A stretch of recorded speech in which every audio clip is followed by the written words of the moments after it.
Hello बच्चों, I am fine and hope you will to.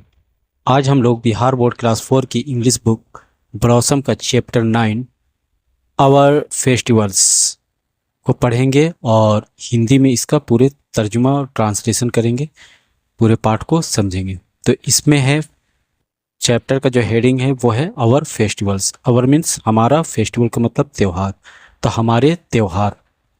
अब देखिए वार्मर में यहाँ पे दे रहा है कि find out the names of festivals in the word puzzle box and encircle them as shown। Find out का मतलब होता है पता लगाना या मालूम करना। नेम ऑफ द फेस्टिवल यानी त्योहारों के नाम को मालूम करें। कहाँ? तो वर्ड पजल बॉक्स में। यहाँ पे जो ये वर्ड पजल बॉक्स दिया है इसमें त्योहारों के नाम पता करना है और इसको इनसर्कल कर देना है, यानी कि गोल घेरा लगा देना है। तो आइए यहाँ पे देखिए, इसको मैंने कर दिया है। इसमें आता है ये मुहर्रम, फिर जा कर के है दीपावली, ओणम, दुर्गा पूजा, ईद उल फित्र, क्रिसमस, छठ।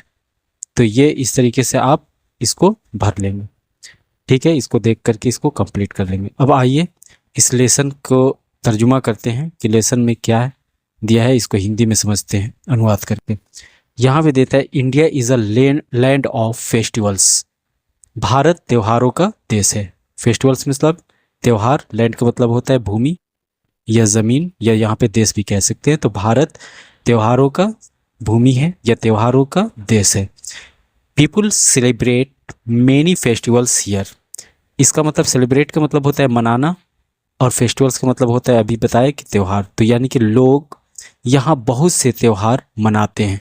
इसका हिंदी अनुवाद हो गया। अब है आगे नेक्स्ट देखते हैं। इसमें लिखते हैं Deepawali, Eid ul Fitr and Christmas are some of the important festivals.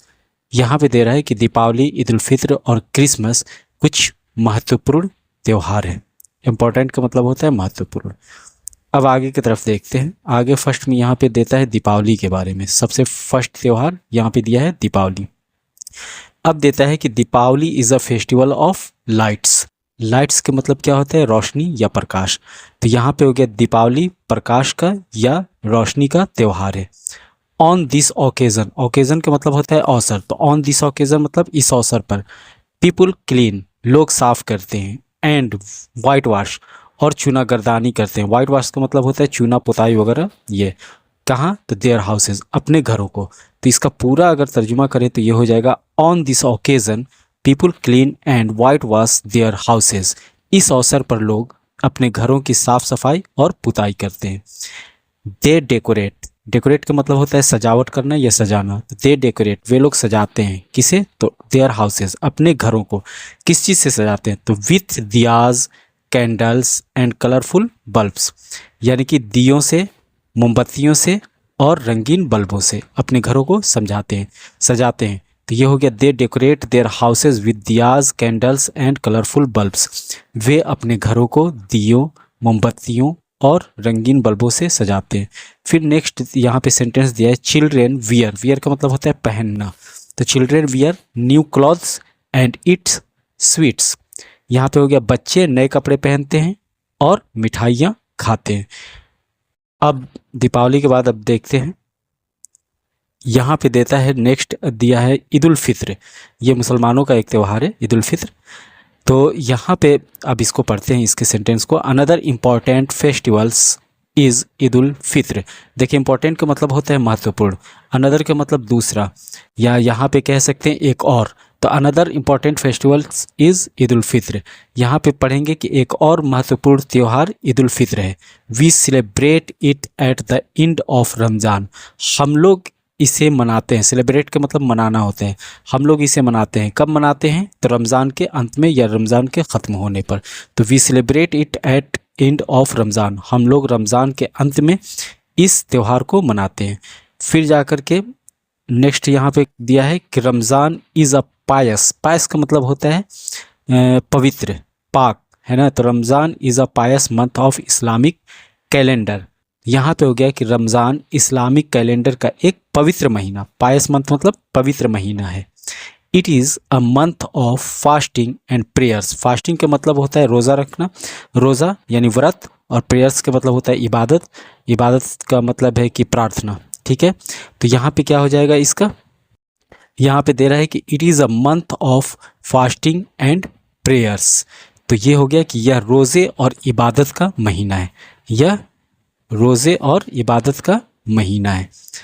अब आगे देखते हैं, यहाँ पे उसका फिगर दिया है। ईद उल फित्र में लोग नमाज़ पढ़ने के बाद एक दूसरे से गले लगते हैं, हक करते हैं, वो चीज़ को दिया है। अब यहाँ पे नेक्स्ट सेंटेंस देता है कि वी वियर, वियर का मतलब होता है पहनना, तो वी वियर हम लोग पहनते हैं क्या, न्यू क्लॉथ्स नए कपड़े, एंड और इट सेवई, सेवई खाते हैं, एंड और other sweets on this day, और दूसरी मिठाइयाँ खाते हैं इस दिन। तो इसको पूरे जब बनाएंगे तो क्या हो जाएगा, we wear new clothes and eat sevai and other sweets on this day.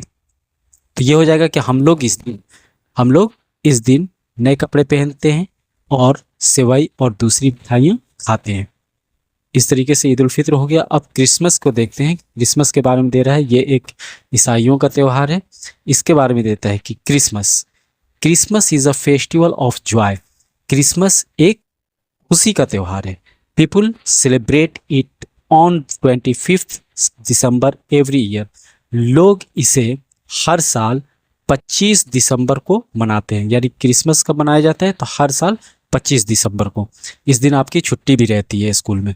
अब देखते हैं, यहाँ पे देता है जीसस क्राइस्ट का मतलब हो गया Isa Masih, was born on this day, इसी दिन पैदा हुए थे, किस दिन, तो 25 दिसंबर को। ठीक है, तो यहाँ पे दे रहा है कि Jesus Christ was born on this day, Isa Masih इसी दिन पैदा हुए थे। पीपुल डेकोरेट, लोग सजाते हैं, क्या सजाते हैं, तो यहाँ पे देखते हैं चर्चेज विथ लाइट्स, यानी कि लोग अपने गिरजाघरों को, चर्च किसको कहते हैं, जहाँ पे जा कर के और ईसाई जो हैं पूजा पाठ अपना करते हैं। जैसे हिंदू जो है मंदिर में जाते हैं, मुसलमान मस्जिद में जाते हैं, उसी तरीके से ईसाइयों के लिए क्या होता है, चर्च होता है। तो ये चर्चेज यानी कि गिरजाघरों को किस चीज़ से सजाते हैं, लाइट से सजाते हैं। दे सिंग कैरोल्स, कैरोल्स के मतलब क्या होता है, कैरोल्स का मतलब होता है धार्मिक क्रिसमस गीत, क्रिसमस पे जो धार्मिक गीत गाए जाते हैं, क्रिसमस गीत, उसको कैरोल्स बोलते हैं। तो दे सिंग कैरोल्स, वे लोग क्रिसमस के गीत गाते हैं। They light candles at churches, वे लोग गिरजाघरों में मोमबत्तियाँ जलाते हैं। People believe that Santa Claus visits the houses of devotees on this day and gives sweets to children. यहाँ पे कह रहे हैं कि लोगों का मानना है या लोग विश्वास करते हैं कि सांता क्लॉज उन जो भक्तगण होते हैं उनके घरों में आते हैं और इस दिन आते हैं और बच्चों को क्या करते हैं, मिठाइयाँ देते हैं।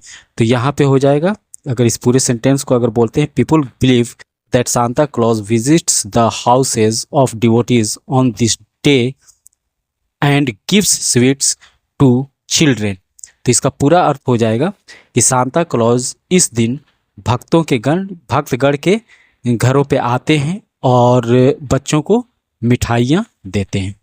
तो इस तरीके से ये पूरे लेसन आपका हिंदी में आपने समझ लिया होगा। मुझे उम्मीद है कि आपको पूरे लेसन बिल्कुल बढ़िया समझ में आ गया होगा। अगर ये वीडियो आपको पसंद आया हो तो इसे लाइक कर दें और अगर इस चैनल पे आप नए हैं तो इस चैनल को सब्सक्राइब कर लें। धन्यवाद।